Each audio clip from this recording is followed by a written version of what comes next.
सम्माननीय सभामुख महोदय, बोल्नका लागि समय दिनुभएकोमा यहाँलाई धन्यवाद भन्न चाहन्छु।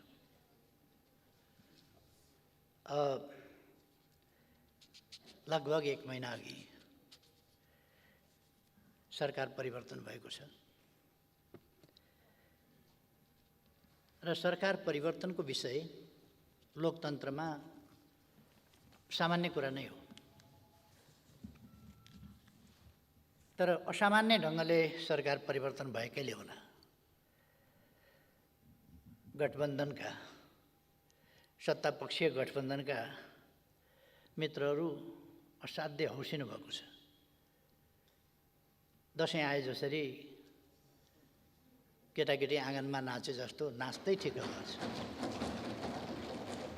1 महिनासम्म आज पनि मैले बसेर सुने। धन्यवाद र बधाई केका लागि भन्दा 1 महिना केही नगरेको हुनाले धन्यवाद र बधाई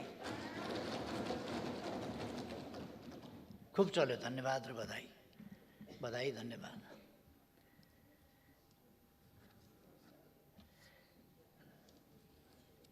केही नगरेको भन्दाखेरि पनि केही गरेको पनि छ। म अलिकति पछि आउँला। सुकुम्बासी आयोग जस्ता, भूमिहीन आयोग जस्ता बन्द गरेर तिनीहरूको घाँटी सेर्ने काम भएकै छ, त्यता पछि आउँला।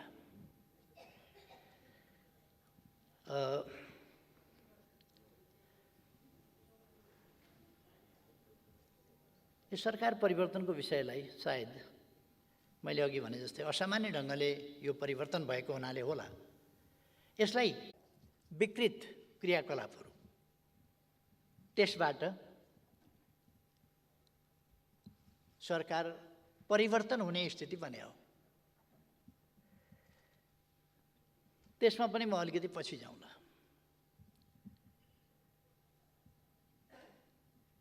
म माथि निकै प्रहार गरेको देखियो, भइरहेको पनि छ। मलाई त्यसमा चिन्ता छैन। समृद्ध नेपाल, सुखी नेपालीको राष्ट्रिय आकांक्षा तोकेर र त्यस उद्देश्यलाई प्राप्त गर्न त्यस गन्तव्यतर्फको यात्रामा हिँडेको म। नेपाललाई समृद्ध बनाउने, नेपाली जनतालाई सुखी बनाउने उद्देश्य बोकेर हिँडेको मान्छेलाई यस्ता सानातिना गाली गलौजहरूले खासै फरक पर्दैन। म आफ्नो उद्देश्यमा केन्द्रित छु।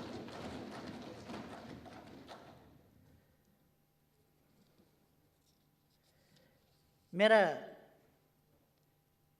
र मैले नेतृत्व गरेको पार्टीका नीति, कार्यक्रम, योजना र लक्ष्यहरू त्यसै अनुरूप तय गर्दै तदनुसारकै व्यवहार र प्रयास मेरो नेतृत्वको सरकारले गर्यो।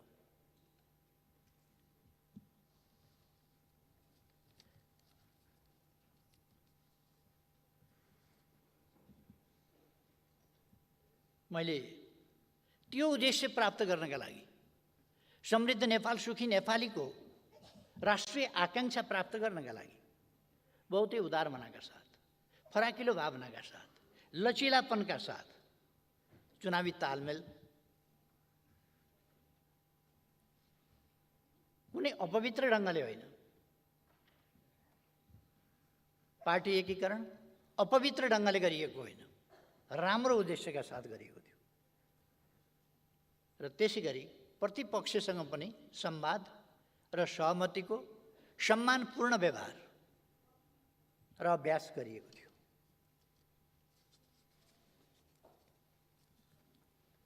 र त्यसका साथै सहकार्य गर्दै अगाडि बढ्ने नीति पनि लिएको थियो। सरकारको गन्तव्य स्पष्ट थियो, गन्तव्यमा पुग्ने बाटो स्पष्ट थियो र तिनको कार्यान्वयनमा दृढता र त्यो दृढताका साथै राज्य सञ्चालन गर्दा अपनाउनु पर्ने संयम र अनुशासनमा सरकारको नेतृत्व गरिरहेको म सधैँ सजग थिएँ र तदनुसार नै मैले व्यवहार गरेको थिएँ। संविधान बमोजिम राज्य सञ्चालन हुनुपर्छ र कानुनी राजको अवधारणाको दृढ अवलम्बन हुनुपर्छ। पूर्वाग्रह, प्रतिशोध र संयमहीनता र पक्षधरता जस्ता शासकीय दुर्गुणबाट आफूलाई अलग राख्नुपर्छ भन्ने मान्यतामा म सधैँ स्पष्ट, दृढ रहेर तदनुसारको व्यवहार गरेँ। उपयुक्त ठाउँमा उपयुक्त व्यक्तिको नियुक्ति, पदस्थापन स्वच्छ र पारदर्शी प्रतिस्पर्धाबाट गर्ने र राज्य सञ्चालनका नशाबाट कृपावादको छायासम्म, नातावाद कृपावादको छायासम्म पर्न नदिने मेरा नीति रहे।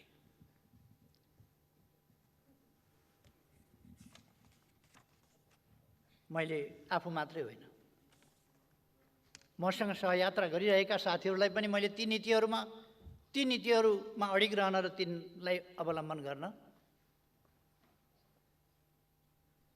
जोड दिएँ। त्यसले कसैको लाभ र इच्छामा धक्का अवश्य पुर्यायो होला।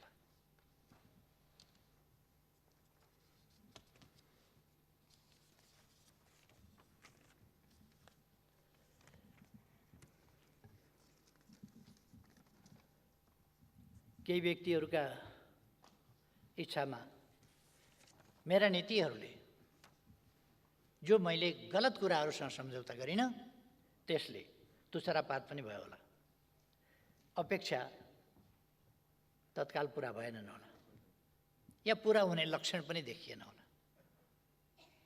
मेरा कामले हासिल हुँदै गएको लोकप्रियताले छाती जलाएर असाध्य पीडा पनि भयो होला। त्यो आजकलका अभिव्यक्तिमा पनि देखिन्छ। म भ्रष्टाचार गर्दिनँ, अरूलाई पनि भ्रष्टाचार गर्न दिन्न भन्ने कुराले धेरै ठुलो असजिलो पनि पैदा भयो होला,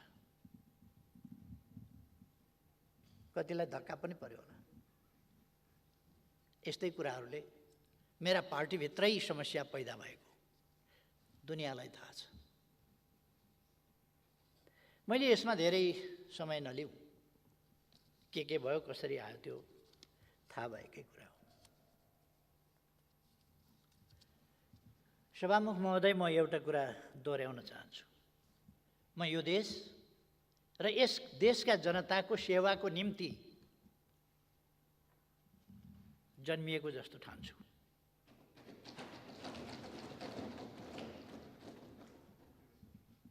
म प्रधानमन्त्री हुन जन्मिएको होइन, काम गर्दै जाँदा प्रधानमन्त्री पनि भएँ। प्रधानमन्त्री त म थिइनँ नि त, 64 वर्षको उमेरसम्म त प्रधानमन्त्री थिइनँ। भइयो, फेरि अर्कोपल्ट पनि जालझेल षड्यन्त्र टिग्डम गठबन्धनको संस्कृति त्यसले हटाएको थियो। त्यति बेला मैले त्यस बेला भनेको थिएँ, म ज्यालबाट होइन, जस्केलाबाट होइन, छिणीबाट होइन, भेन्टिलेटरतिरबाट होइन, कि भेन्टिलेसनबाट होइन, म मूल ढोकाबाट, मूल बाटोबाट, मूल गेटबाट, मूल ढोकाबाट आउनेछु। फेरि पनि सुनिराख्नु भए हुन्छ। पहिले पनि मैले भनेको थिएँ, फेरि पनि सुनिराख्नु भए हुन्छ। असाधारण जनमतका साथ फेरि पनि मूल बाटो, मूल गेट, मूल ढोकाबाट फेरि पनि प्रवेश गरेको छु।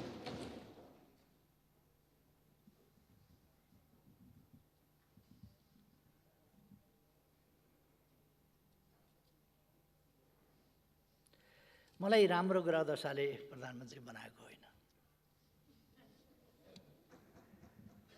मेरा काम हेरेर नेपाली जनताले मत दिएर प्रधानमन्त्री बनाएको, नेपाली जनताले।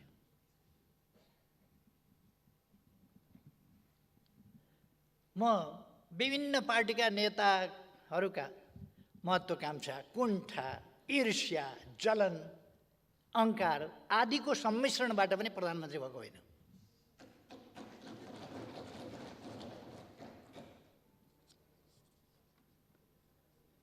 विभिन्न स्वार्थहरूको प्राप्तिका प्रयासहरूको सङ्ग्रह गठजोडबाट पनि प्रधानमन्त्री भएको होइन।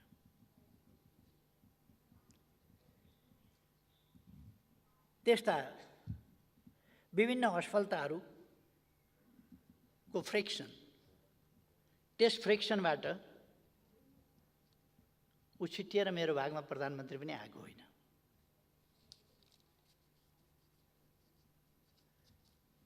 सभामुख महोदय, म कुनै जाली मुद्दा जितेर प्रधानमन्त्री भएको थिइनँ र म परमादेशबाट पनि भएको होइन, जनादेशबाट भएको।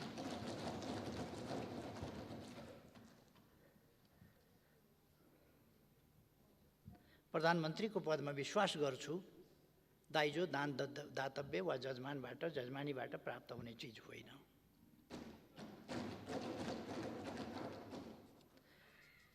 मैले पाएको प्रधानमन्त्रीको जिम्मेवारी नेपाली जनताले ममाथि प्रकट गरेको विश्वास हो र ममाथि विश्वास गरेर सुम्पिएको जिम्मेवारी हो। अपवित्र, अनुचित, असामयिक, असान्दर्भिक, अलोकतान्त्रिक, असंवैधानिक गठबन्धनबाट त्यो जिम्मेवारी खोसिया छ। राजनीतिमा कहिले कहिले यस्तो हुन्छ, हुँदो रहेछ। दुनियाँमा एउटा नजिर नयाँ कायम भएको छ, अदालतबाट प्रधानमन्त्री तोकिने, विश्वमा पहिलो रेकर्ड। होइन भने कसैले बताइदिनुहुन्छ, भए हुन्छ। अन्त पनि यस्तो रेकर्ड थियो, मेरो जानकारीमा अहिलेसम्म त्यस्तो रेकर्ड भएको थाहा छैन। म एउटा सत्तापक्षका मान्यजीहरूलाई आग्रह गर्न चाहन्छु, अदालतलाई धेरै विवादमा ल्याइरहनु पर्ने छैन। तपाईँहरू जसरी विवादमा ल्याउन खोजिरहनु भएको छ अदालतलाई, अदालतले जे गर्यो त्यसको समीक्षा होला, त्यसको मूल्याङ्कन होला। त्यसका वाक्य वाक्य र शब्द शब्दको इतिहासले मूल्याङ्कन गर्ने नै छ। कोही पनि इतिहासको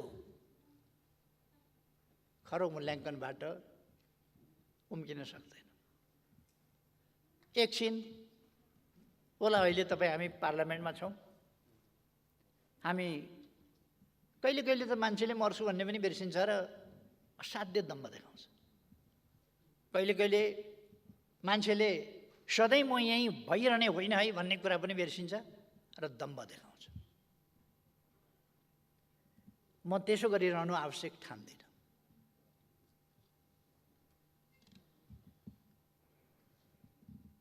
त्यसर्थ मलाई प्रधानमन्त्रीबाट हट्नु परेकोमा किञ्चित चिन्ता छैन। चिन्ता अदालत जस्तो सबैले विश्वास गर्नुपर्ने संस्थाको विश्वासमा कमी नहोस्। जनताले भरोसा गर्ने संस्थाहरू, राज्यका विभिन्न अङ्गहरूका बीचमा सन्तुलन र नियन्त्रणको स्थिति असन्तुलित नहोस्। कुनै पनि अङ्ग र निकायले आफ्ना सीमाहरू उल्लङ्घन नगरोस्। मेरो चिन्ता त्यसमा छ। मेरो चिन्ता लोकतन्त्रमाथि छ। लोकतान्त्रिक संस्थाका विभिन्न लोकतान्त्रिक प्रणालीका विभिन्न संस्थाहरू आफ्ना मर्यादा र ठाउँमा बसेर काम गरून्। मेरो चिन्ता त्यस कुरामा छ। मेरो चिन्ता शान्ति, सुशासन र विकासको बाटो समातिसकेको देश फेरि अब लोकतान्त्रिक संस्कृति होइन, गठबन्धनको संस्कृतितिर। हामीले प्रतिस्पर्धात्मक लोकतान्त्रिक प्रणाली, प्रतिस्पर्धात्मक बहुदलीय राजनीतिक प्रणाली हामीले सङ्घर्ष गरेर ल्यायौँ। त्यो प्रणालीबाट, त्यो संस्कृतिबाट, त्यो लोकतान्त्रिक संस्कृतिबाट बद्दा अलोकतान्त्रिक स्वार्थहरूको गठबन्धनको संस्कृतितर्फ देश जान थाल्यो। यसले विकास ड्राइभ गर्न सक्दैन। विकासको अभियानलाई ड्राइभ गर्न त त्यो ड्राइभ गर्नका लागि एउटा चिन्तनका साथ, एउटा दृष्टिकोणका साथ, एउटा गन्तव्य तोकेर उद्देश्यतर्फ हिँडेको सुस्पष्ट मार्गचित्र भएको र त्यो मार्गचित्र अनुसार ती नीति र त्यो गन्तव्यहरूलाई पुष्टि गर्ने खालको काममा सँगै बिना छलकपट, बिना स्वार्थ ती राष्ट्रिय उद्देश्यमा केन्द्रित भएको सरकार चाहिन्छ। त्यस्तो भएन भने स्वार्थहरूको गठजोडबाट, गठबन्धनबाट विभिन्न स्वार्थहरूका तानातानहरूका बीचबाट राष्ट्रको विकासको अपेक्षा मृगमरी चिगाउनेछ। त्यो सम्भव छैन।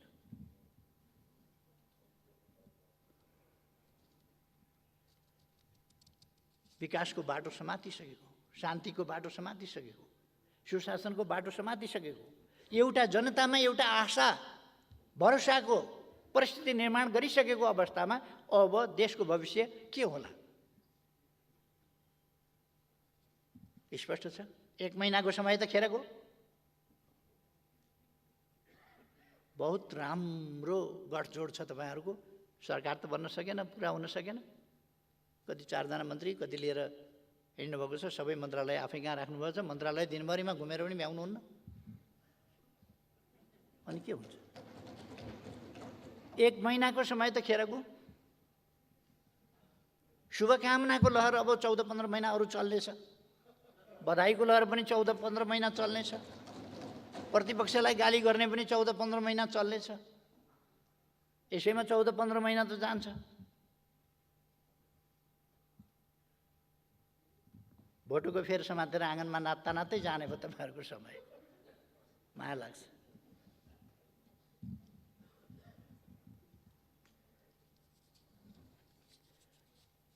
मलाई चिन्ता त्यो कुरामा हो।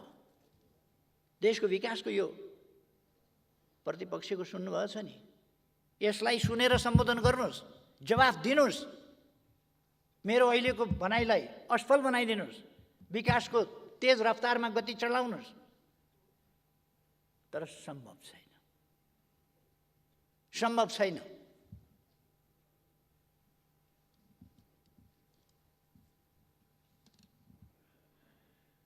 लक्षण राम्रो छैन।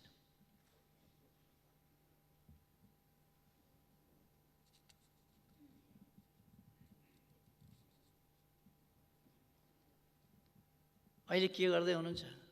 सत्ता परिवर्तन हुने बित्तिकै, सरकार परिवर्तन हुने बित्तिकै, परिवर्तित सरकार अर्को सरकार बन्ने बित्तिकै सत्ता पक्षका नेताहरूले यसै रोस्टमबाट भन्नुभयो, होशियार, म आगो हुँ, म आगो हुँ, मसँग नखेल नत्र भन्नुभयो। मलाई थाहा छ उहाँले विगतमा लगाएको, देशमा लगाएको डढेलो म सम्झिन्छु। उहाँ आगो हो, थाहा छ, डढेलो लगाउनुहुन्छ। तर 1-2 बाल्टी पानीले निभाएको पनि सम्झना रहोस्। यस्तो डढेलो निभाउन ओर्न हामीलाई पनि आउँछ। यस्ता आगो सागो निभाउन पानी खनाउनुपर्छ, पानी। तर प्रतिपक्षलाई धम्क्याउने, सरकार बन्दैछ बाबा, धम्की, म आगो हुँ, धम्की, मसँग नखेल, धम्की।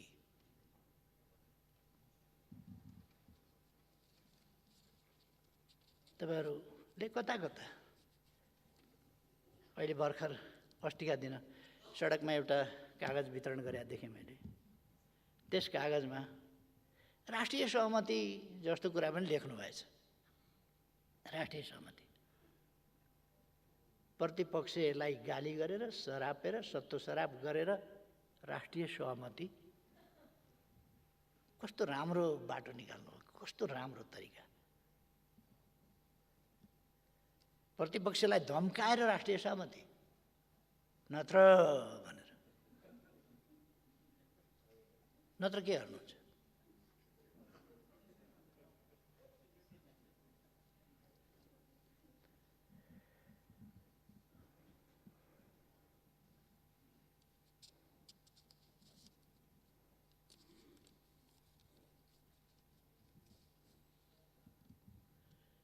अघिल्लो सरकारका पालाका निकै बदखुवाई गर्न खोज्नुभयो।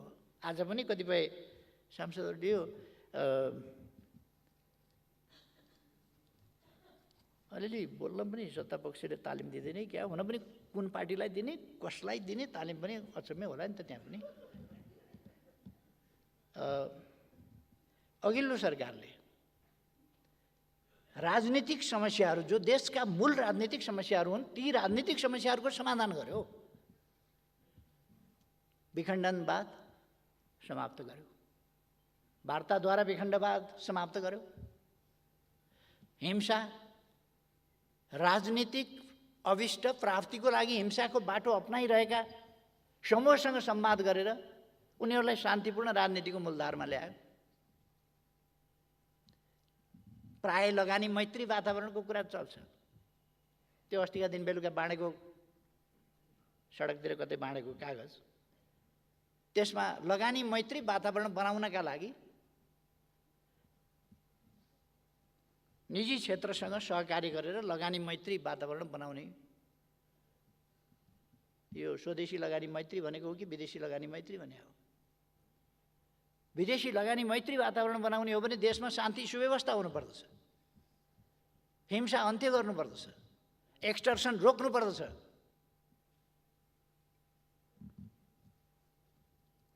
अनि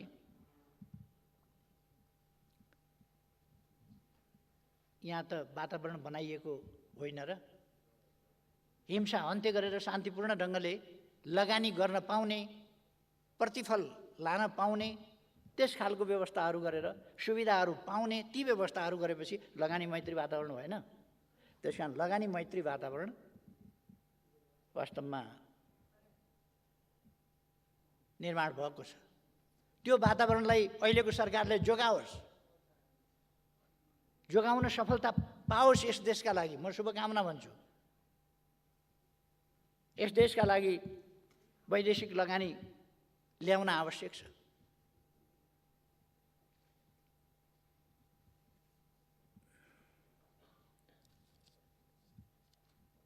संविधानको सर्वस्वीकार्यताको बेसरी चर्चा चल्थ्यो। आज संविधानको सर्वस्वीकार्यता संविधान संशोधनको सन्दर्भमा होस् या अरू सन्दर्भमा होस्, राजनीतिक सन्दर्भमा होस्, संविधानको सर्वस्वीकार्यतामा अब समस्या छैन। सबैले संविधान स्वीकारेको छ। अब कहीँ कतै कमी लाग्न सक्छ, त्यसलाई संशोधन गर्नुपर्छ भन्ने कुरा बेग्लै कुरा हो। संविधान संशोधन गर्नुपर्छ भन्ने कुरा त पर्न सक्छ, आवश्यकता पर्यो भने संविधान संशोधन हुन सक्छ, गर्नुपर्छ, त्यो स्वाभाविक कुरा हो। त्यसलाई संविधानको अस्वीकार्यता भन्न सकिँदैन। तर आज संविधानको स्वीकार्यता, सर्वस्वीकार्यता भनेको छ। थरुहटसँगका समस्याहरू समाधान भएका छन्। अरूसँग यस्ता सहमतिहरू र यस्ता राजनीतिक उपलब्धिहरूको महत्त्व अहिलेको सरकारले बुझोस् भन्ने मेरो आग्रह छ। राजनीतिक उपलब्धिहरूको महत्त्व बुझोस् र यस्ता कुराहरूलाई सरकार भनेको एउटा निरन्तरताको कुरा पनि हो। अर्को सरकार फेरियो भने त्यस अघिल्ला सरकारले गरेका काम कारबाहीहरू, नीति निर्णयहरू, ती राम्रा कुराहरूलाई अगाडि बढाउनुपर्छ। र कुनै सहमति गरेको छ सरकारले भने त्यसलाई पछाडि आउने सरकारले त्यसलाई अगाडि बढाउनुपर्छ। हिजो जुन विभिन्न राजनीतिक शक्तिहरूसँग अघिल्लो सरकारले सहमति गरेर ठुला उपलब्धिहरू हासिल गरेको छ, ती उपलब्धिहरूलाई कदर गर्नुपर्छ, तिनलाई कार्यान्वयन बाँकी रहेकाहरूलाई कार्यान्वयनमा लानुपर्छ। त्यतापट्टि म ध्यानाकर्षण गर्न चाहन्छु। अन्तर्राष्ट्रिय सम्बन्धमा गरेका उपलब्धिहरू, राष्ट्रियताको सन्दर्भमा गरेका उपलब्धिहरू, राष्ट्रिय भूमिलाई, आफ्नो देशको भूभागलाई सामेल गरेर नक्सा जारी गरिएको, संविधानको अनुसूचीमा परिवर्तन गरिएको, संविधान संशोधन गरिएको, त्यसमा राष्ट्रलाई एकजुट बनाइएको, यी उपलब्धिहरू आज त सत्ता पक्षले बाहिरबाट धम्काउने र गोलाबारी गर्ने गरेको छ। संवादहीनताको स्थिति छ। सत्ता पक्ष प्रतिपक्षको संवादहीनताको स्थिति छ। अहिले सत्ता पक्ष उन्मादमा छ, ठेगान लगाइदिन्छौँ भन्ने उन्मादमा छ। संवादहीनताको स्थिति छ। तर हिजो अन्तर्राष्ट्रिय क्षेत्रमा, अन्तर्राष्ट्रिय सम्बन्धका क्षेत्रमा छिमेकीहरूसँग पारस्परिक लाभ, पारस्परिक सम्मानको आधारमा गरिएका सन्तुलित छिमेक सम्बन्ध, सन्तुलित व्यवहारिक ती सम्बन्धहरू राष्ट्रिय स्वाभिमानलाई झुक्न नदिएर, बोल्न नसकेर होइन, नबोलेर होइन। सभामुख महोदयले आज भन्नुभयो, सरकारले सकेसम्म छिटै छानबिन गरेर भएको तथ्य के हो, दार्चुलाको ट्विनबाट झरेर मरेको व्यक्ति, त्यसमा पनि अलिकति भ्रम पनि फिजाउनु भएको छ। फेरि केपी समयमा ट्विन हटाउँछु भन्थ्यो, त्यो ठेका लागिसकेका कुरा हो। त्यसभन्दा अगाडि, म आउनुभन्दा अगाडि उता इन्डिया सरकारले कुनै पनि पुल बनाउन पारिपट्टि सहमति दिँदैनथ्यो। मैले कुरा गरेर सहमति लिएपछि ट्विनहरू विस्थापन भएका छन्, पुलहरू बनेका छन्, र त्यो त सम्माननीय प्रधानमन्त्रीजीलाई थाहा छ। उहाँको घरबाट पारिपट्टि पिथौरागढ जानु पर्यो भने अघिल्लो सरकारले हालिदिएको पुल तरेर जानुपर्छ।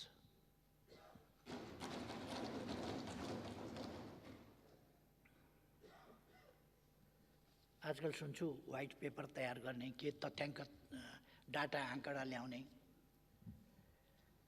ल्याए हुन्छ।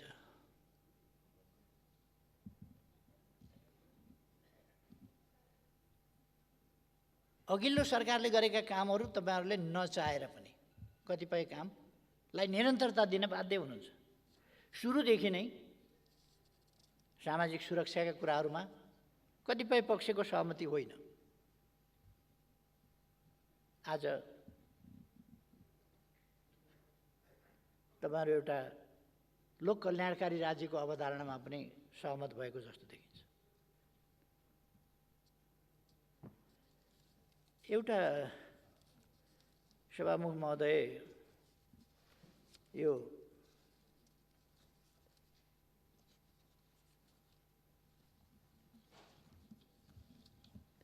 अस्तिका दिन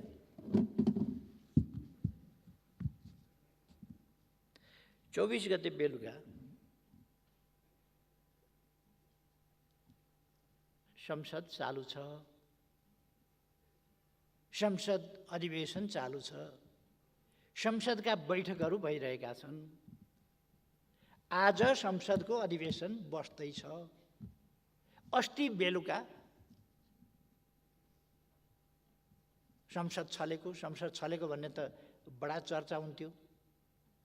केपीओलीको सरकारले संसद छल्यो भन्ने चर्चा हुन्थ्यो। संसद नभएका बेला जरुरी परेका कामहरू गर्दा पनि संसद छलेको भन्ने कुरा आउँथ्यो। अहिले त संसदको बैठक चालू छ अनि 26 गते संसद हुनेवाला छ। 24 गते बेलुका बाहिरै कतै संयुक्त सरकारको साझा न्यूनतम कार्यक्रम भनेर एउटा कागज प्रस्तुत भयो।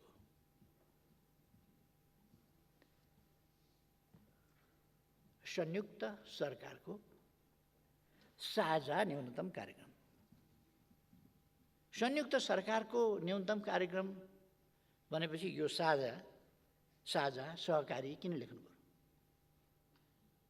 यो साझा सरकारको कार्यक्रम हो कि साझा कार्यक्रम हो? साझाको कार्यक्रम हो। संयुक्त सरकारको साझा। संयुक्त सरकारको भनेपछि त त्यो सरकारको त आइसक्यो, त्यहाँ साझा भए पनि संयुक्त भए पनि सगोलको भए पनि जेसुकै भइसके पनि आयो। फेरि साझा। संसद छलेर। संसद किन छल्नु पर्यो? आज किन प्रस्तुत गर्न सक्नु भएन? सरकारले आज किन संसदमा प्रस्तुत गरेन? त्यसलाई कुनै मान्यता दिने कि नदिने? त्यो सरकारले पेश गरेको हो भनेर ठान्ने कि नठान्ने? किनभने संसदमा त आएन। संसद चलिरहेका बेला छलेर किन गर्नु पर्यो?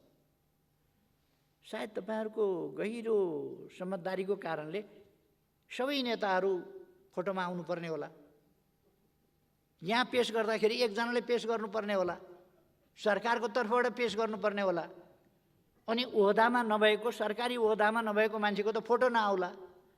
त्यसो भएर गठबन्धन भन्ने छ नि, गठबन्धनको फोटो आउनै पर्यो। अर्को पनि त्यस्तो व्यवस्था तपाईँहरूको एउटा छ नि, चलिराखेको छ नि, हुन्छ हुँदैनको सरकार सञ्चालनको संयन्त्र। तर यो संयुक्त सरकारको साझा न्यूनतम कार्यक्रममा मैले हेरेँ, विभिन्न अनुहारहरू खोजेँ, विभिन्न अनुहार देखिन्छ। नेपाली कांग्रेसको अनुहार कहीँ पनि छैन। अचम्म लाग्यो। नेपाली कांग्रेसको अनुहार कतै छैन, यसमा नीतिमा छैन, कार्यक्रममा छैन, केहीमा पनि छैन। पोलिसी शिफ्ट, प्याराडाइम शिफ्ट, के शिफ्ट हो? यो राम्रै कुरा हो। यो संयुक्त सरकारको साझा न्यूनतम कार्यक्रम, यसले साना मसिना कुरा गरेका छ। अहिलेको गठबन्धन सरकारमा हुँदा एमसीसी गर्नुभएको थियो जस्तो लाग्छ तपाईहरुले। एमसीसी गर्नुभएको थियो। एमसीसी को बारेमा त यो संयुक्त सरकारको साझा न्यूनतम कार्यक्रम, एमसीसी बिर्सिनु भयो क्या? एमसीसी त यहाँ त खै मैले त देखिनँ यता कतै। एमसीसी छैन कहीँ। अनि केपी ओलीले कतै एमसीसी पास गर्नुपर्छ भनेको क्लिप खोजेर वातावरण बनाउन खोज्नुहुन्छ। गाली गर्ने, फेरि मेरै क्लिप बजाएर वातावरण बनाउन खोज्ने। तपाईहरुको कार्यक्रम संयुक्त सरकारको साझा न्यूनतम कार्यक्रममा एमसीसी के गर्नुहुन्छ भन्नु परेन? चुपचाप लागेर नेपाली जनताले जान्न चाहेको छ। सम्माननीय प्रधानमन्त्रीज्यू, के गर्नुहुन्छ एमसीसी? तपाईं त बहुत मजबुत प्रधानमन्त्री हुनुहुन्छ। 165 सीट तपाईको साथमा छ, तपाईको पछाडी छ, स्ट्रङ। कसैको सपोर्ट चाहिँदैन, कसैको मद्दत चाहिँदैन। त्यो 165 को सबल जत्थाले के भन्छ? एमसीसी पास गर्ने, फेल गर्ने, के चुप लाग्छ?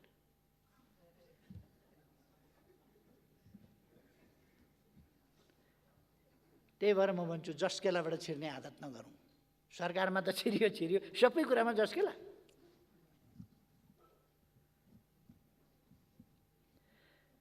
संयुक्त सरकारको साझा न्यूनतम कार्यक्रममा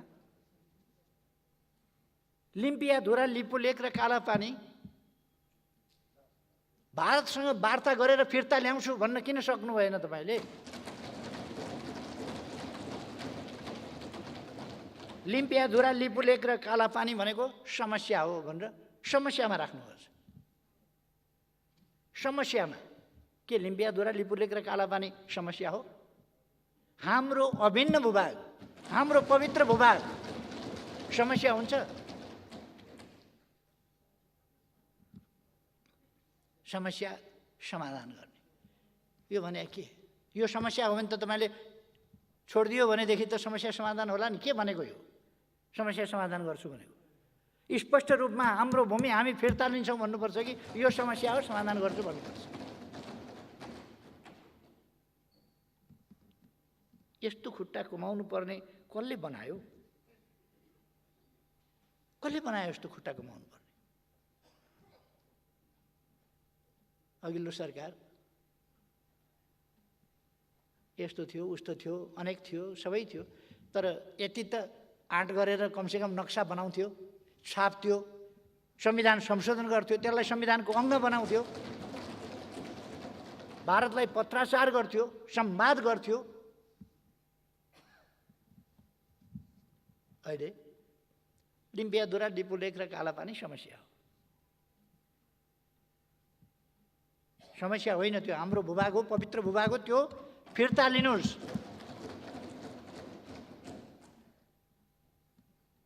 त्यो छोड्ने अधिकार कसैलाई छैन त्यो भूभाग। तर म भन्छु तपाईहरुले फिर्ता लिन सक्नु भएन भने ठिकै छ, 1.5 वर्ष पर्ख्यौं, हामी छौं।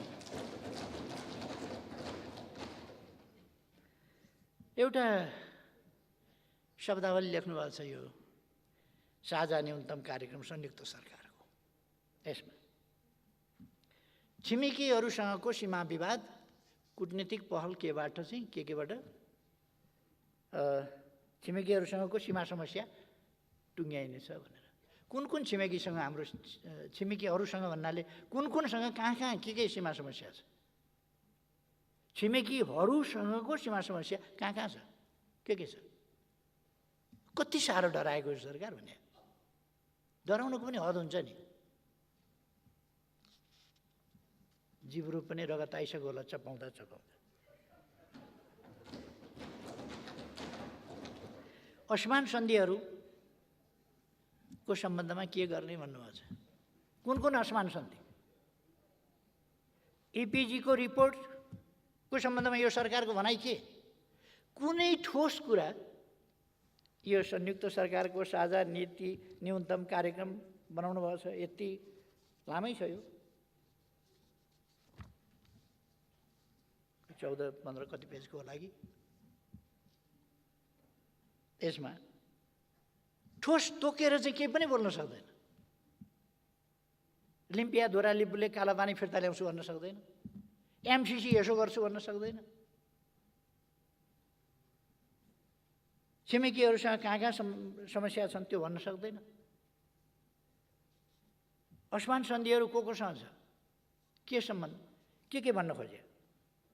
अघि भर्खर एकजना माननीयले कुरा उठाउनु भएको थियो, 1947 को ब्रिटिस इन्डियाबाट फर्किने बेलामा गरिएको तथाकथित त्रिपक्षीय गोर्खा सैनिक सम्बन्धी सन्धि त्यो हो। 1950 को ट्रिटी हो अथवा के हो? महाकाली ट्रिटी हो, एमसिसी हो, बिआरआई हो, के हो? के पनि बोल्न सक्नुहुन्न, चुइक बोल्न सक्नुहुन्न, गोलमटोल। एउटा बोल्न खोज्छ अर्काले हुँदैन भन्छ, अर्को बोल्न खोज्छ अर्काले हुँदैन भन्छ, त्यस्तै त होला।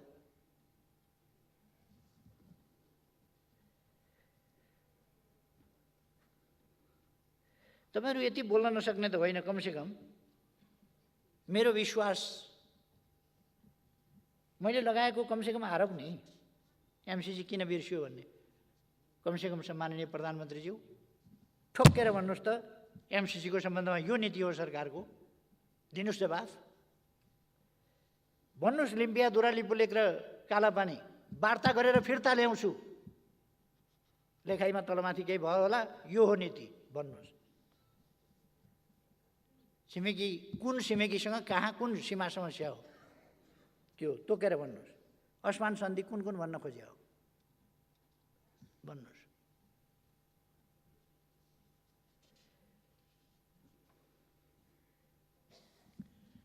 भ्रष्टाचार विरुद्धको कारबाही गर्ने भन्नुभएको छ, खुसी लाग्यो।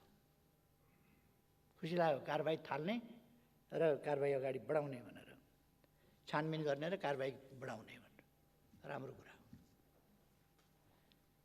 यो अब साँच्चै हुन्छ कि त अगाडिदेखि त्यो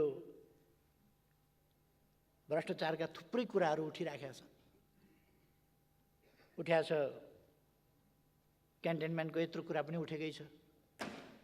यसपल्ट पक्कै पनि यत्रो गठबन्धनको सरकारले यस कुराको छिनोफानो गरेर नेपाली जनतालाई जवाफ दिनेछ।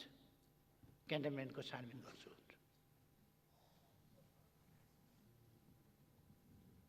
ललिता निवास पनि गर्छ होला, माता तीर्थको पनि गर्छ होला, अरू विभिन्न सर्दु जलाजार क्षेत्रको पनि अवश्य हुन्छ होला।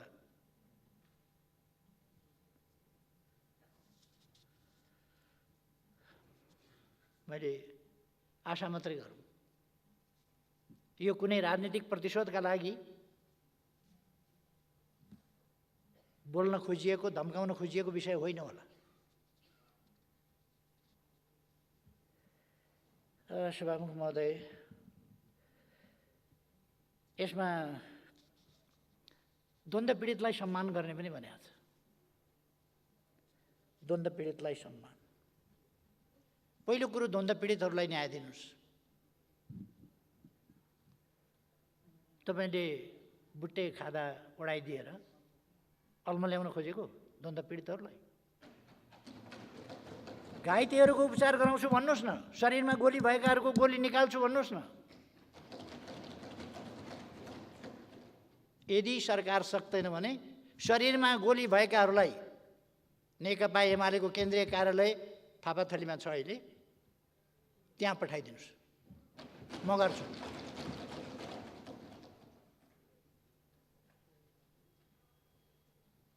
न्याय दिनुहोस्, छानबिन गर्नुहोस् न। त्यत्रो गौर हत्याकाण्ड भयो, निर्दोष निहत्था मान्छेहरू मारिए। अराजकता, अनुशासनहीनता, दण्डहीनताको अन्त्य गर्छु भन्नुभएको छ यस संयुक्त सरकारको साझा न्यूनतम कार्यक्रम हो। छानबिन गर्नुहोस्। मान्छे मरेका छन्, तिनका परिवारको के अवस्था छ? ती घाइतेहरूको के अवस्था छ? को त्यो हत्याकाण्डको आयोजक? कसले त्यो हत्याकाण्ड गरायो? त्यो गर्नुहोस्। गठबन्धन धरापमा पर्ने हो कि?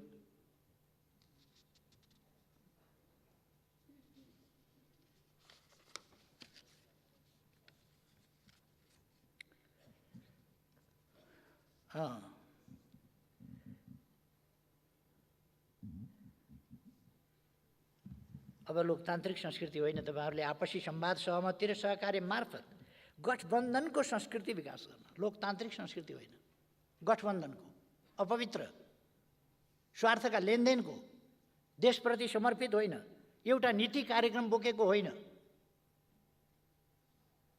अनि लेफ्ट, राइट, सेन्टर, अगाडि पछाडि, दायाँ बायाँ नीतिहरूको विविधता कतै जोडिँदैन, विचारहरू कतै जोडिँदैनन्। सत्ता मात्रै सब कुछ होइन। सत्ता देशको सेवा गर्ने, देशलाई अगाडि बढाउने एउटा माध्यम हुनुपर्दछ। सरकार देश सेवाको माध्यम हुनुपर्दछ, विकासको इन्स्ट्रुमेन्ट हुनुपर्दछ, सुशासनका लागि इन्स्ट्रुमेन्ट हुनुपर्दछ। सरकार स्वार्थहरू बाँडचुँड गरेर भाग शान्ति जय नेपाल गर्ने होइन।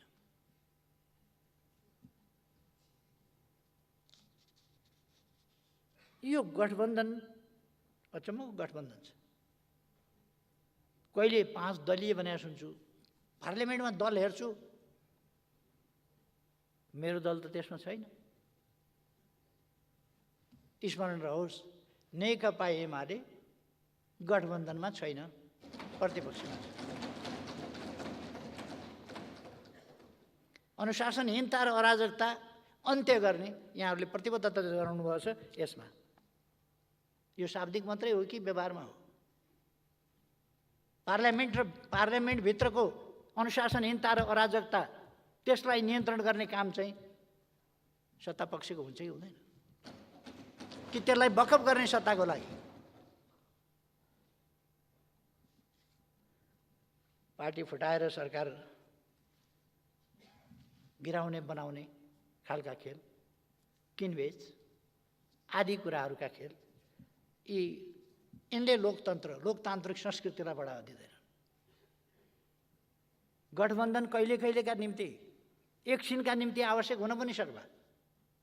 गठबन्धनको संस्कृति भनेको कुनै लोकतान्त्रिक संस्कृति होइन। लोकतान्त्रिक संस्कृति विचारमा आधारित हुन्छ, स्वार्थमा आधारित होइन। गठबन्धन स्वार्थ आधारित हो, विचार आधारित होइन। देश बनाउने हो भने विचार आधारित राजनीति अगाडि बढाउनुपर्छ। लोकतन्त्रका आधारभूत मूल्य मान्यतामा केन्द्रित भएर अगाडि जानुपर्छ।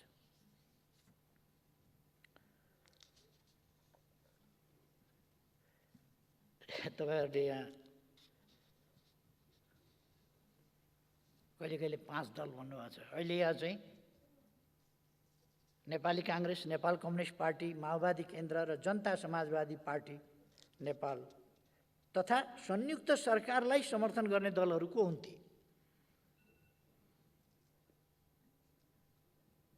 दलहरू कहाँबाट आए? पार्लियामेन्टमा गन्दा त देखिँदैन। राप्रपाले तपाईँहरूलाई समर्थन गरेर देख्दिनँ, नेमकिपाले तपाईँहरूलाई समर्थन गरेर देख्दिनँ, नेकपा एमाले समर्थन गरेको देख्दिनँ। अनि दलहरू कहाँबाट आए तपाईँहरूलाई समर्थन गर्ने? यो पार्लियामेन्टमा त निश्चित दल होला नि त। दलहरू कहाँबाट आए? कि विगतमा गरेका वा भविष्यमा गर्ने? त्यो पनि जोड्नुभएको हो अपेक्षाका साथ। यहाँ तपाईँहरूले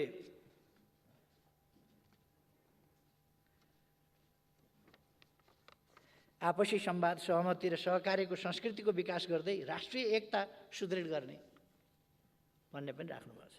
राष्ट्रिय एकताका निम्ति तपाईँले बाटो के छान्नुभएको छ भने असंवैधानिक रूपमा प्रतिनिधि सभा विघटन गरी सर्वसत्तावादी, अलोकतान्त्रिक र अधिनायकवादी रूपमा शासन सत्ता सञ्चालन गर्ने प्रतिगामी प्रवृत्ति।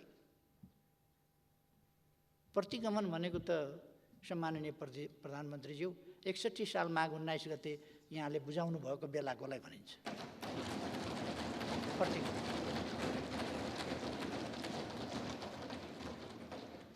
प्रतिगमन कहाँबाट आयो? प्रतिगमन संविधानसम्म ढङ्गले सिफारिस भएको छ, संविधानसम्म ढङ्गले विघटन भएको छ। अदालतले भन्यो भन्दैमा अदालतले एउटा बेन्चबाट एउटालाई ज्यानमारा भन्छ, एउटा अदालतले अर्कोले उसलाई चाहिँ बाइज्जत रिहाई गर्नु, ऊ चाहिँ नि कुनै अपराधमा संलग्न छैन भन्छ। अदालतले एकपल्ट भन्यो भन्दैमा त्यही कुरा सत्य हुन्छ भन्ने छैन। अदालतको फैसलालाई सम्मान गर्छौँ हामी, मान्छौँ हामी, तर गलत छ भन्यो भने सही छ भनेर भन्न सकिन्न। यसपल्ट सम्मानित सर्वोच्च अदालतले गरेको फैसला विधि, प्रक्रिया, तर्क, संविधानका प्रावधान विपरीत छ, गलत छ त्यो। त्यसकारण त्यो समर्थन योग्य छैन। यसको विवेचन, विश्लेषण, व्याख्या सविस्तार बुद्धिजीवीहरूले गर्दै जालान्, कानुनविदहरूले गर्दै जालान्, हुनेछ त्यो। र यो सबै शब्दहरू तपाईँहरूले राजनीतिक पूर्वाग्रह, अहङ्कार र देशलाई द्वन्द्वतिर लाने मनसायका साथ यहाँ उल्लेख गर्नुभएको छ। र अहिलेको सरकार कुनै जनादेशबाट आएको, लोकतान्त्रिक विधिबाट आएको होइन, अलोकतान्त्रिक विधिबाट आएको सरकार हो।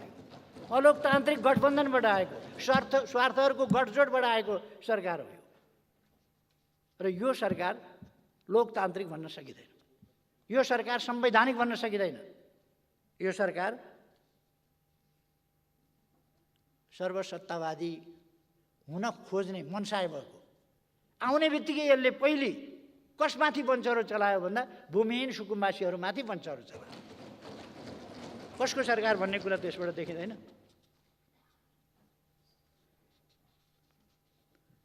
कस्तो कुरा गर्नुभएको छ भने सङ्घीय लोकतान्त्रिक गणतन्त्र, संविधान र संसदको रक्षार्थ भएको सङ्घर्षको भावना। तपाईँले यो सरकार कुनै सङ्घर्षको मैदानबाट ल्याउनु भएको सरकार हो, परमादेशबाट ल्याएको होइन। परमादेश सङ्घर्ष हो, जाली मुद्दाबाट सरकार ल्याउने, त्यहाँबाट भन्ने सङ्घर्ष हो।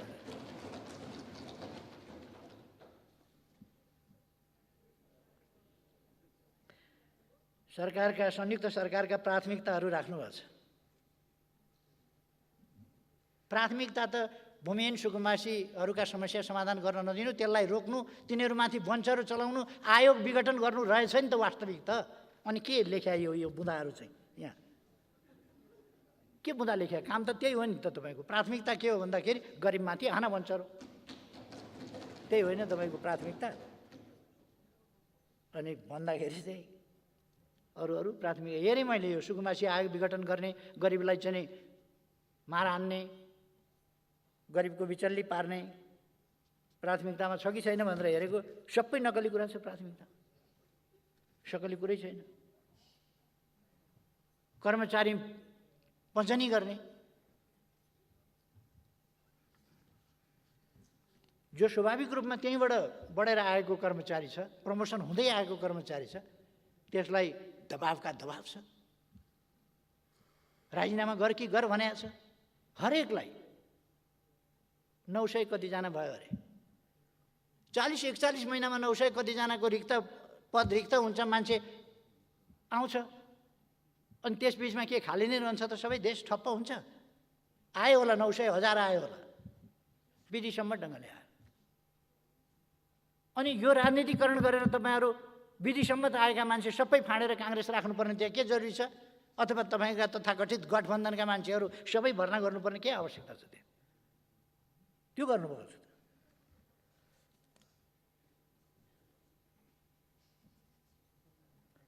यो खोपलाई महत्त्वपूर्ण रूपमा राख्न खोज्नुभएको छ।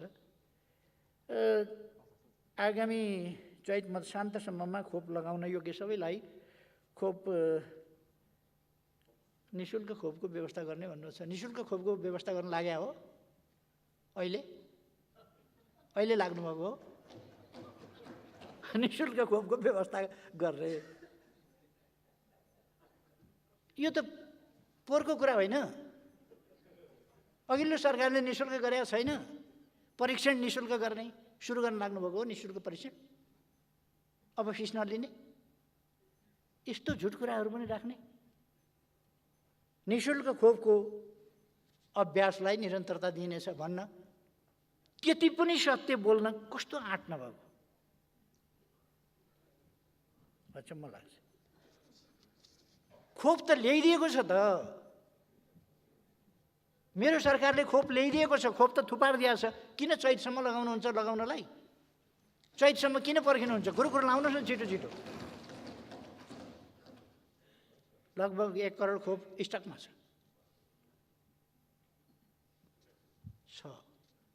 आउँदैछ, एकैचोटि ल्याएर त राख्न भएन, त्यो आउँदैछ, आइरहेको छ।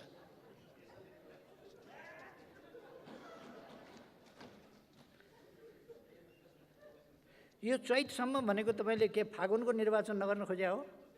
कोभिड छ भनेर, खोप चालु छ भनेर? असंवैधानिक काम नगर्नु होला, म पहिले नै सजग गराउन चाहन्छु।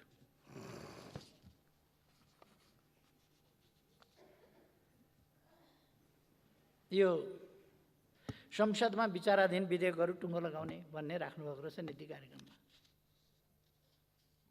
अनि यो 1 महिनासम्म के हेर्नुभएको त? संसद बिजनेस नपाएर यस्तो छ। हप्ता 10 दिनमा एकपल्ट बस्छ, बधाई शुभकामनाको ओहिरो आउँछ। विधेयक किन पेश नगरे? किन पास नगरे? नागरिकहरू नागरिकता नपाएर हैरान छन्। 3 वर्षसम्म समितिमा अड्काएर राखियो। समितिमा अड्काएर 3 वर्षसम्म राखियो एउटा विधेयक। नागरिकले नागरिकता पाएका छैन।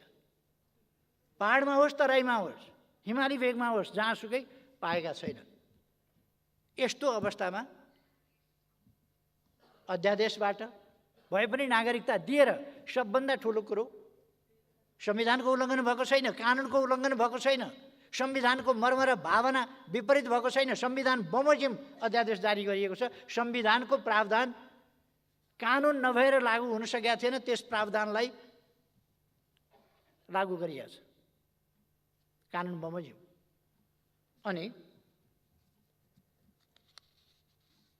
त्यसलाई पनि खारेज गर्नुभयो। कति मान्छे आत्महत्या गर्ने स्थितिमा छन्, कति युवाहरू पढ्न पाएका छैनन्, कति युवाहरूले जब पाएका छैनन्, कतिले विदेश गएर पढ्न राहदानी पाएका छैनन्। संवेदनशील हुनु पर्दैन? अनि अध्यादेशबाट नागरिकता दिने कानुन ल्याउँदा त्यो उद्यम भयो। अब कानुन त कमसेकम त्यो ल्याउनुहोस् न त। त्यो तपाईँले ल्याउन सक्नुहुन्न सम्माननीय प्रधानमन्त्रीज्यू, सक्नुहुन्न। किनभने तपाईँको यो गठबन्धन छ नि, यो देश र जनताका लागि होइन, जनताको समस्या समाधान गर्न होइन, यो मिलिजुली खानका लागि हो। धरापमा पर्छ, धरापमा पर्छ यो। त्यसकारण सक्नुहुन्न।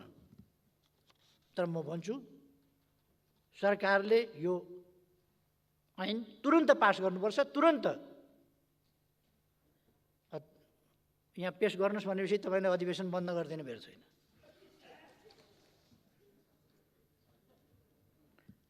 अधिवेशन बन्द नगर्नुहोस्, विधेयकहरू पास गर्नुहोस्, ल्याउनुहोस्। एमसिसी यहीँ छ नि, टेबलमा छ एमसिसी, यहाँ टेबलमा छ, पेस गर्नु भन्नुहोस्। निर्णयार्थ यहीँ भइहाल्छ नि। आफैसँग 165 छ, 165 आफैसँग छ नि। निर्णयार्थ प्रस्तुत गर्दछु भनेपछि त 165वटा ताली दुइटै dam dam dam dam dam dam बज्ला नि त। अनि शान्ति प्रक्रियालाई पूर्णता दिने भनेर माननीय प्रधानमन्त्रीजी, शान्ति प्रक्रिया केले रोकिएको छ त सम्झनै होला। म प्रधानमन्त्री हुँदा मैले त्यति बेला 2जना साथीहरूलाई भने, बढी सम्बन्धित तपाईँहरू हुनुहुन्छ, तपाईँहरू जे भन्नुहुन्छ त्यही गर्ने, जो भन्नुहुन्छ त्यही नियुक्त गर्ने काम होस्। त्यसै अनुसार नियुक्त गरे होइन मान्छे, त्यसै अनुसार नियुक्त गरिदिएको हो। जो भन्यो त्यही।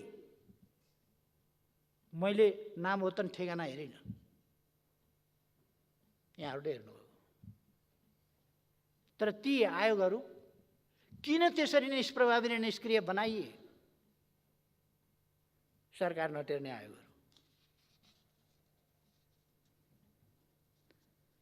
यो अल्मल्याउने खालका कुराहरू किन हुन्छन् यसरी?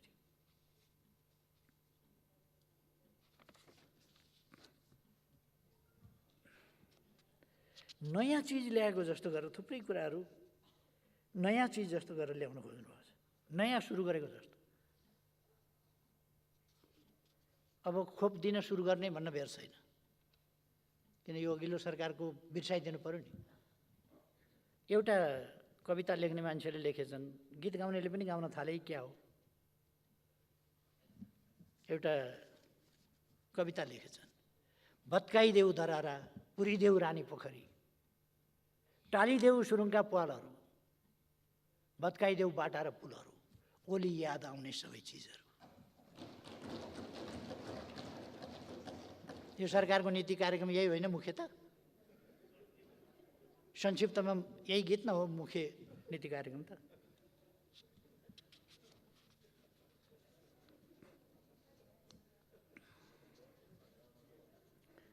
एउटा तपाईँहरूले सधैँ भन्दै आउने गर्नुभएको छ, स्वास्थ्य सामग्री खरिदमा भएको अनियमितताको छानबिन गर्ने र दोषी देखिएका व्यक्ति संस्था उप कानुनी कारबाही गर्ने। मेरो आग्रह छ, गर्नुहोस्, दोषीलाई कारबाही गर्नुहोस्। अलिक अगाडिदेखि पनि छानबिन गर्नुहोस् है। वीर हस्पिटलमा थन्किएर बसेका छन् मेसिनहरू, एमआरआई मेसिनहरू, सिटी स्क्यानहरू थन्किएर बसेका छन्। एयरपोर्टमा थुप्रै सामग्रीहरू थन्किएर बसेका छन्, नचाहिने सामग्रीहरू। यस्ता थुप्रै कुराहरूका स्वास्थ्य सम्बन्धी भनौँ, विभिन्न समयका घोटालाहरू छानबिन गर्नुहोस् है। एउटा अचम्म लाग्यो मलाई, सुरक्षा नीतिमा आवश्यक परिमार्जन गरी, सुरक्षा नीति भनेको दिनदिनै परिमार्जन गर्ने कुरा होइन, हरेक सरकार परिवर्तन हुँदा परिमार्जन गर्ने विषय होइन। यो हल्का फुल्का ढङ्गले नलिन सुरक्षा नीतिलाई, र यसलाई डेभिएटेड हुन नदिन म आग्रह गर्न चाहन्छु। तपाईँको सम्माननीय प्रधानमन्त्रीज्यू, यहाँको गठबन्धनमा मैले विभिन्न कलर्स देखेको छु। ती कलर्स, ती रङहरू यो सुरक्षा नीति, विदेश नीति यस्ता कुराहरूमा प्रतिबिम्बित हुनु हुँदैन। राष्ट्रिय नीति त्यसमा जानुपर्छ। राष्ट्रिय हित प्रतिकूल रहेका सन्धि सम्झौताहरूको बारेमा मैले अघि नै भने, यो कुन कुन भनेको हो भन्ने कुरा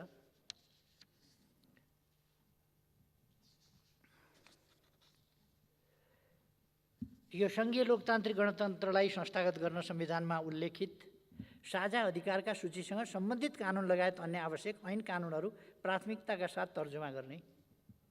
यो त 1 वर्ष लगाएर संविधान अनुकूल संरचनाहरूको निर्माणदेखि लिएर, संरचनाहरूको गठनदेखि लिएर, तिनलाई अधिकार सम्पन्न बनाउनेदेखि लिएर, तिनका निम्ति आवश्यक कानुन तर्जुमा गर्नेदेखि लिएर, तिनलाई एउटा नमुना कानुनहरू बनाएर प्रदेश र स्थानीय तहहरूमा समेत पठाउने कुराहरूदेखि लिएर सङ्घीयता कार्यान्वयनका लागि कानुनहरूको निर्माण गर्ने र त्यो कानुनहरू सङ्घीयता निर्माणका कानुनहरू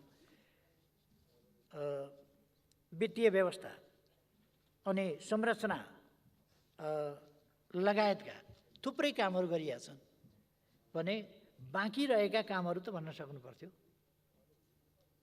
अब गर्ने हो र? यो त भइसकेको छ। अब कुनै कुरा बाँकी छ भने भन्ने कुरा चाहिँ एउटा हुनसक्छ।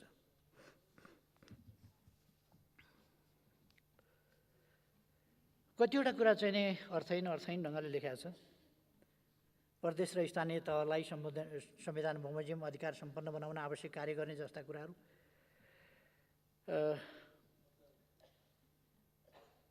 यस्तो भुलभुलैयाका कुराहरू राखेको छ। मौलिक हकको प्रभावकारी रूपमा कार्यान्वयन गर्न राज्यको भूमिका अभिवृद्धि गर्ने भनेको के हो? यो ठोस रूपमा के बुझ्ने? यसलाई भुलभुलैया जनता हलमा ल्याउने कुरा। संविधान प्रदत्त सामाजिक न्यायको हकको सुनिश्चितताका लागि समानुपातिक समावेशिताको सिद्धान्तलाई कार्यान्वयन गर्ने भएको छैन र? भुलभुलैया। यो विधेयक पारित गराउने भन्ने त थुप्रै विधेयकै पिछेका पारित गराउने भन्ने थुप्रै ठाउँमा 5-7 ठाउँमा यसरी लेख्नुभएको रहेछ। विधेयक पारित गराउने भन्ने कुरा चाहिँ लेख्नै पर्ने थिएन, यो कुरुक्क गराइदेखि हुन्थ्यो। यो कुनै नीति कार्यक्रम साझा कार्यक्रम हुनै पर्दैन क्या। यो संसदको त काम हो, सरकारको काम हो। यो आएर अड्किएका कानुनहरू पनि पास गर्न तपाईँको नीति कार्यक्रममा राख्नुपर्छ र? एउटा गजबको लेख्नुभएको छ, सार्वजनिक सेवा प्रवाहमा लाग्ने समयलाई 1/3 घटाउने। कमसेकम यो चाहिँ अलिकति पारदर्शी ढङ्गले बताइदिनु भएदेखि राम्रो हुन्थ्यो। 100% कति हो, 1/3 कति हो? 100% अहिलेको स्थिति 100% कहाँनेरि छ, त्यसलाई 1/3 मा ल्याउँदाखेरि कहाँनेरि पुग्छ, त्यो अलिकति मूर्त रूपमा। नत्र भने यस्तो खालको चाहिँ चटक, शाब्दिक चटक यो नगर्दा पनि हुन्थ्यो।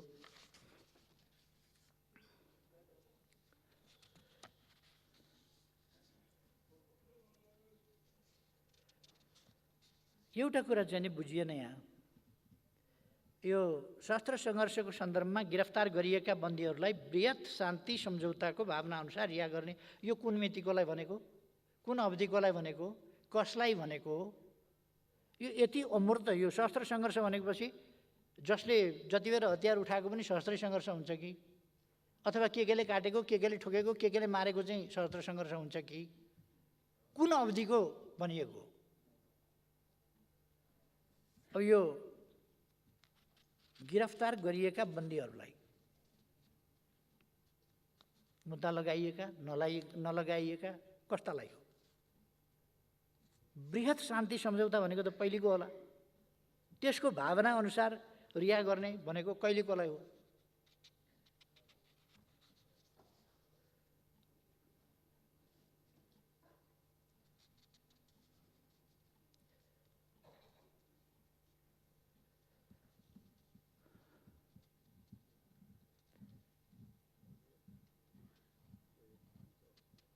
यो लाल आयोगको प्रतिवेदन सार्वजनिक गर्ने भन्नुभएको छ, त्यो त यसमा लेखेर यो कति समयका लागि हो? यो सरकार छैन्जेलका लागि हो कि कहिलेका लागि हो? यो भन्नुपर्छ लाल आयोगको प्रतिवेदन थपक्क ल्याएर पेस गर्दा हुँदैन, अनि कार्यक्रममा राख्नुपर्छ।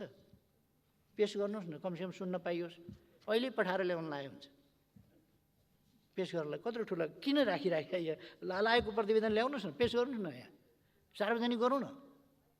यो सरकारको साझा न्यूनतम कार्यक्रम बाहिरै गर्दा हुन्छ भनेदेखि यो सदन सिद्धिएपछि पनि बाहिर गएर पनि सार्वजनिक गरे हुन्छ नि। त्यो त आजै गरिदिउँ।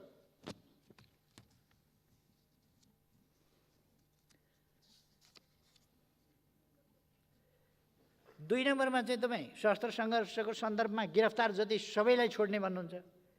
त्यही 4 नम्बरमा आइपुग्दा यो शान्ति प्रक्रियाको पूर्णता 2.5 को 4 मा आइपुग्दा लाल आयोगको प्रतिवेदन सार्वजनिक गर्ने, तराई मधेसमा भएका विभिन्न आन्दोलनका बेला लगाइएका मुद्दाहरूको पुनरावलोकन गरी, यहाँ चाहिँ यत्रो लामो प्रोसेस नि, पुनरावलोकन गरी अन्यायपूर्वक बन्दी बनाइएका, न्यायपूर्ण ढङ्गले थुन्या त ठिकै छ होइन त, माथिकालाई चाहिँ सशस्त्र सङ्घर्षको सन्दर्भमा गिरफ्तार गरिएका बन्दीहरूलाई चाहिँ बृहत शान्ति सम्झौताको भावना अनुसार छोडिदिने। यो 4 नम्बरमा आइपुग्दा विभिन्न आन्दोलनका बेला लगाएका मुद्दाहरूको पुनरावलोकन गरी यहाँ चाहिँ मुद्दाको पुनरावलोकन गर्नुपर्ने। अन्यायपूर्वक बन्दी बनाइएका न्याय हो कि अन्याय भनेर अदालतले फैसला गर्ने हो भनेपछि यो त तपाईँहरूले छोड्ने कुरा त रहन्छ। यो शब्दको खेल किन गुमाएको?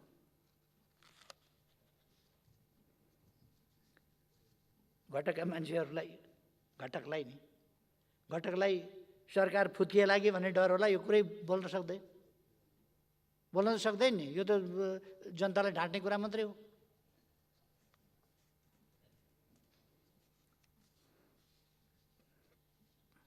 एउटा चाहिँ अचम्म लाग्छ।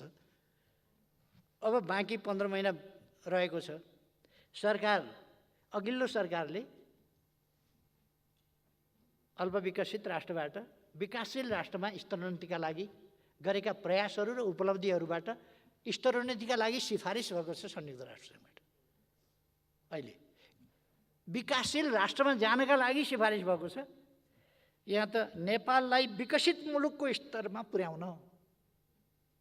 नातिका पालाको प्रोग्राम यहाँ राख्नुभएको छ। तपाईँको समय 15 महिना छ, 1 महिना गइसक्यो। बधाई खाँदा 15 महिना जाँदैछ। अब तपाईँले बनाउनु भएको छ विकसित राष्ट्र बन्ने। यो 1 वर्षको चाहिँ बनाउनुहोस् न, कमसेकम व्यवहारिक कार्यक्रम 1 वर्ष। सरकारमा पुगेपछि अमरत्व प्राप्त गर्ने भन्ने ठान्ने हो कि क्या हो? चुनाव त आउँदैछ त।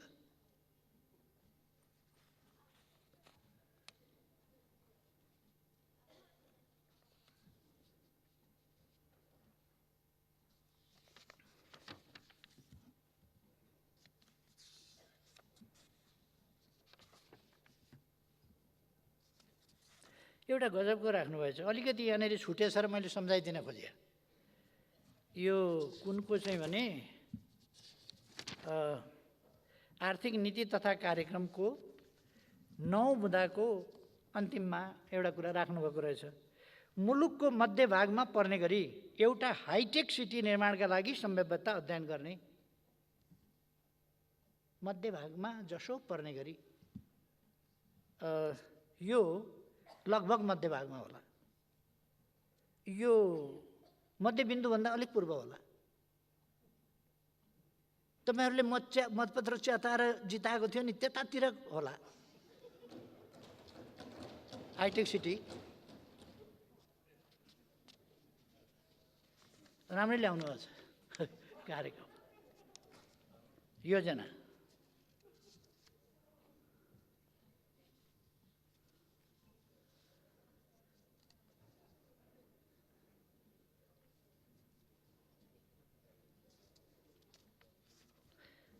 तपाईँहरूले यो सामाजिक रूपान्तरण भनेर यो सामाजिक सुरक्षा सन्दर्भमा पनि भन्नुभएको छ।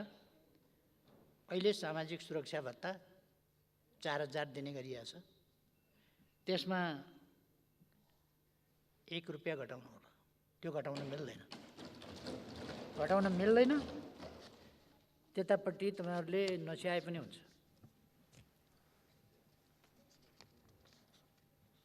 एक ठाउँमा चाहिँ राख्नुभएको छ, राज्यको नीति विपरीत मेडिकल कलेजहरूलाई दिएका सम्बन्धनको पुनरावलोकन गर्ने।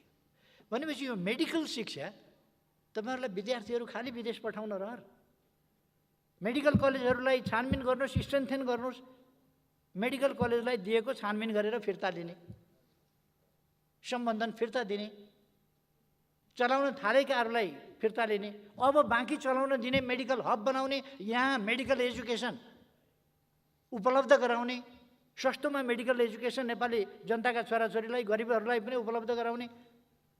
त्यतापट्टि कुरै छैन, खोज्ने मात्रै कुरा छ। इन्जिनियरिङ कलेजलाई स्वीकृति नदिने, मेडिकल कलेजलाई स्वीकृति नदिने, नर्सिङ क्याम्पसहरू बन्द गराउने, नर्सिङ क्याम्पस चलाउन नदिने, अनि टेक्निकल एजुकेसनमा ध्यान दिने भन्ने।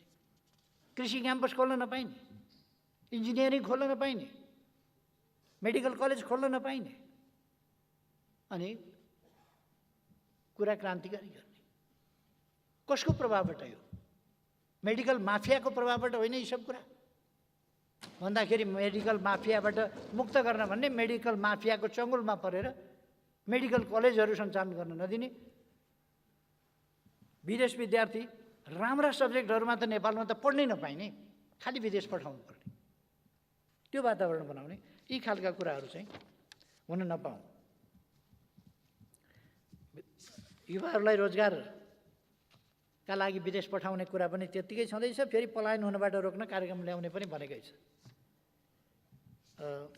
यस्ता थुप्रो कुराहरू। विरोधाभास,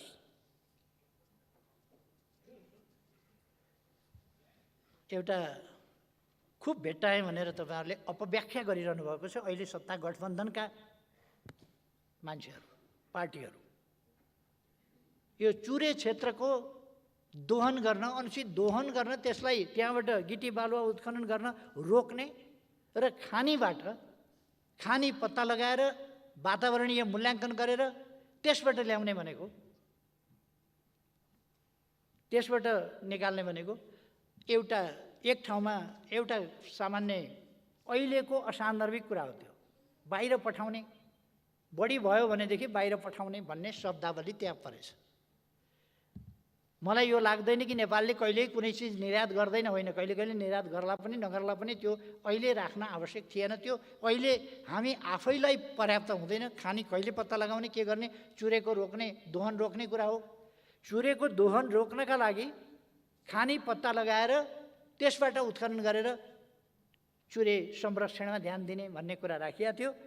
चुरे क्षेत्रको उत्खनन गरी ढुङ्गा गिटी बालुवा निर्यात गर्ने कार्यलाई रोक लगाउने, त्यो रोक होइन, त्यो त लगाइसकेको छ। त्यो रोकभन्दा पहिले तपाईँहरूको गठबन्धनका नेता कार्यकर्ताहरू चुरे दोहनमा को कहाँ संलग्न छन् त्यो चाहिँ निकाल्नुहोस् न पहिले। यहीँ गोदावरी नगरपालिकामा को इन्भल्भ हुनुहुन्छ? तपाईँका मन्त्री इन्भल्भ हुनुहुन्छ कि हुनुहुन्न? सम्माननीय प्रधानमन्त्रीज्यू ढुक्कले भन्न सक्नुहुन्छ? को इन्भल्भ हुनुहुन्छ? त्यहाँ जङ्गल उजाड भएको देख्नुहुन्छ कि हुन्न? 2 रोपनी लिएर 100 रोपनी कब्जा गरेको देख्नुहुन्छ कि देख्नुहुन्न? चुरे दोहन, अरू यस्ता अनधिकृत दोहन, दादागिरी चलेको छ। गठबन्धनमा सामेल हुँदैमा दादागिरी चलाउन पाइँदैन, देशको दोहन गर्न पाइँदैन, अनधिकृत ढङ्गले देशलाई बर्बाद गर्न पाइँदैन।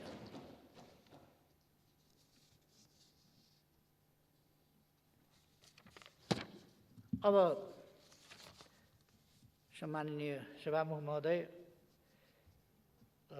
यहाँ मार्फत म सम्माननीय प्रधानमन्त्रीज्यूलाई एउटा कुरा चाहिँ अलिकति अनुरोध गर्नु पर्यो जस्तो भयो। सम्माननीय प्रधानमन्त्रीज्यू, मेरै पार्टीका केही मान्छेहरू पाउला र खाउला भनेर यहाँका पछि कुदेका छन्। सम्माननीय प्रधानमन्त्रीज्यू, तिनीहरूलाई मन्त्री दिनुहोस् न, किन विलम्ब गर्नुभएको? हिरिक भएका छन् बिचराहरू मन्त्री खानका लागि, प्लिज।